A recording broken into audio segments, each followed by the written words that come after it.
Welcome, let's jump right इन। आज के इस तज्जिए में हम एक ऐसी चीज के बारे में बात करने वाले हैं जो थोड़ी अनकंफर्टेबल जरूर है, लेकिन बेहद अहम है। Dark psychology. ये वो ट्रिक्स हैं जो लोग दूसरों को मैनिपुलेट करने के लिए इस्तेमाल करते हैं। ये एक ऐसी हकीकत है जिस पर अक्सर लोग ज्यादा बात नहीं करते, लेकिन खुद को महफूज रखने के लिए इसका इल्म होना किसी भी इंसान के लिए बिल्कुल लाजमी है। क्या कभी किसी ने यह महसूस किया है कि कोई उनकी रियलिटी को ट्विस्ट कर रहा है? बातें काटना, एहसासात को पूरी तरह नजरअंदाज कर देना और एक ऐसी सिचुएशन क्रिएट कर देना जहां शदीद कंफ्यूजन और सेल्फ डाउट पैदा हो जाए। अगर ऐसा है तो यह समझना बहुत जरूरी है कि यह कोई वहम या डिल्यूजन नहीं है। यह एक्चुअली एक बहुत ही कैलकुलेटेड साइकोलॉजिकल मैनिपुलेशन होती है जो किसी के जहन को उलझाने और कंट्रोल करने के लिए स्पेशली डिजाइन की जाती है। ठीक है, चलिए जल्दी से देखते हैं कि आज हम किन 5 पेनफुल टैक्टिक्स को ब्रेक डाउन करने वाले हैं। पहला, डार्क साइकोलॉजी की हकीकत। दूसरा, गैसलाइटिंग और लव बॉम्बिंग। तीसरा, साइलेंट ट्रीटमेंट और ट्रायंगुलेशन। चौथा, फ्यूचर फेकिंग का जाल। और आखिर में इन सब चालों से खुद को बचाने के सॉलिड तरीके। तो शुरू करते हैं पहले हिस्से से, डार्क साइकोलॉजी की हकीकत, यानी इस मैनिपुलेशन को असल में समझना और रिकॉग्नाइज करना। अब आते हैं दूसरे हिस्से पर, गैसलाइटिंग और लव बॉम्बिंग। परफेक्शन और शक का ये धोखा आखिर काम कैसे करता है? इन टैक्टिक्स में सबसे पहली और शायद सबसे आम ट्रिक है गैसलाइटिंग। ये सच में दुनिया की सबसे डेंजरस साइकोलॉजिकल ट्रिक्स में से एक है। ये तब होता है जब कोई मैनिपुलेटर लगातार पुराने वाकयात से मुकर जाता है या सामने वाले को बार बार एहसास दिलाता है कि वो पागल हो रहा है। इसका असर ये होता है कि एक इंसान अपनी ही मेमोरी, अपनी रियलिटी और यहां तक कि अपनी सैनिटी पर शक करने लगता है। और सबसे तकलीफदेह बात यह है कि यह अक्सर इंतहाई क्लोज रिलेशनशिप्स में होता है। चलिए देखते हैं कि यह स्टेप बाय स्टेप कैसे बिल्ड होता है। पहले स्टेप में एक इंसान अपने एहसासात का इजहार करता है, फिर फौरन ही मैनिपुलेटर उस हकीकत से साफ इनकार कर देता है। इसके नतीजे में तीसरे स्टेप में गहरा सेल्फ डाउट शुरू हो जाता है और आखिर में मैनिपुलेटर को उस इंसान पर मुकम्मल कंट्रोल मिल जाता है। यह किसी के कॉन्फिडेंस को बिल्कुल जड़ से उखाड़ फेंकने का एक निहायत ही कैलकुलेटेड और ठंडा प्रोसेस है। दूसरी ट्रिक जो यहां सामने आती है वो है लव बॉम्बिंग।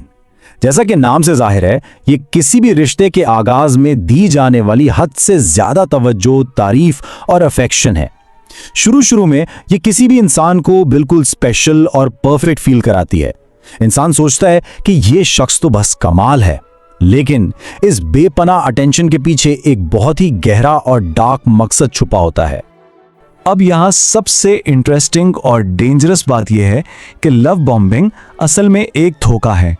जाहिरी तौर पर यह एक सच्ची और बेपनाह मोहब्बत का परफेक्ट आगाज लगती है, लेकिन रियलिटी में यह एक सोची समझी चाल होती है ताकि सामने वाले को इमोशनली पूरी तरह डिपेंडेंट बनाया जा सके।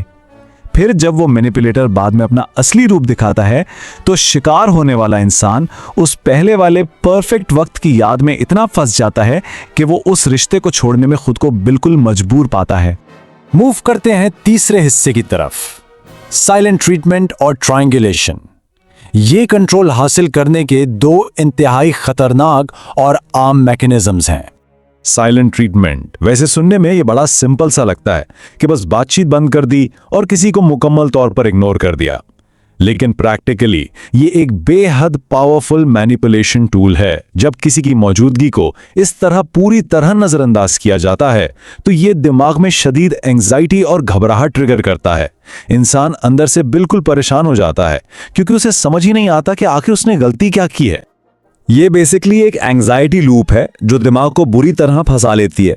पहले किसी की मौजूदगी को कंप्लीटली इग्नोर किया जाता है, फिर वो इंसान उस मसले को ठीक करने के लिए बेचैन और डेस्परेट हो जाता है, और तीसरे हिस्से में सिचुएशन को नॉर्मल करने और खामोशी तोड़ने की डेस्परेशन इतनी ज़्यादा होती है कि वो इंसान ऐसी गलती का इल्ज़ाम भी अपने सर ले लेता है जो शायद उसने की ही नहीं थी। बस यहीं सारा कंट्रोल फिर से मैनिपुलेटर के पास चला जाता है। इसी कैटेगरी की अगली टैक्टिक को ट्रायंगुलेशन कहते हैं। इसका मकसद रिश्ते में किसी तीसरे इंसान को इन्वॉल्व करके जानबूझकर जेलसी या इनसिक्योरिटी पैदा करना होता है। ये तीसरा शख्स कोई एक्स पार्टनर हो सकता है या शायद कोई दोस्त जिसकी बिला वजह बहुत ज्यादा तारीफ की जा रही हो।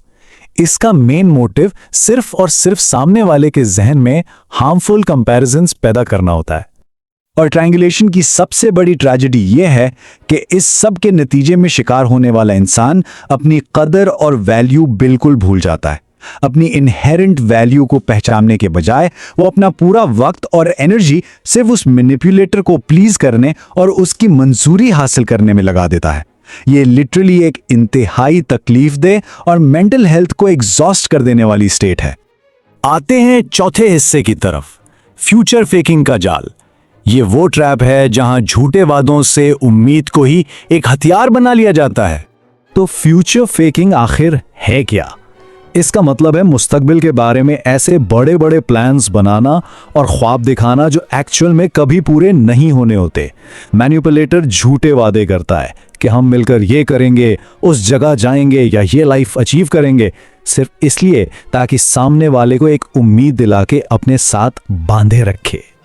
ये इल्यूजन यहाँ इस स्लाइड पर ब्रिलियंटली एक्सप्लेन हो रहा है। एक तरफ पूरे होने वाले ख्वाबों का एक बड़ा खूबसूरत मुश्तरका मुस्तकबिल दिखाया जाता है, लेकिन रियलिटी बिल्कुल मुख्तलिफ है। हकीकत में एक इंसान अपने प्रेजेंट की सारी तकलीफ और इमोशनल नुकसान सिर्फ इसलिए बर्दाश्त कर रहा होता है क्योंकि उसे एक ऐसी गाजर दिखाई जा रही होती है जो प्रैक्टिकली एग्जिस्ट ही नहीं करती। ये वाकई बहुत तकलीफदेह है। पांचवा और आखिरी हिस्सा, इन टैक्टिक्स से हिफाजत। अब हम उस बचाव की टूल किट पर बात करेंगे जो इन टॉक्सिक साइकिल से निकलने के लिए बेहद जरूरी है। यहां बचाव के 4 इंतहाई प्रैक्टिकल रूल्स हैं। पहला, अपने सबकॉन्शियस और गट फीलिंग्स पर मुकम्मल भरोसा करना।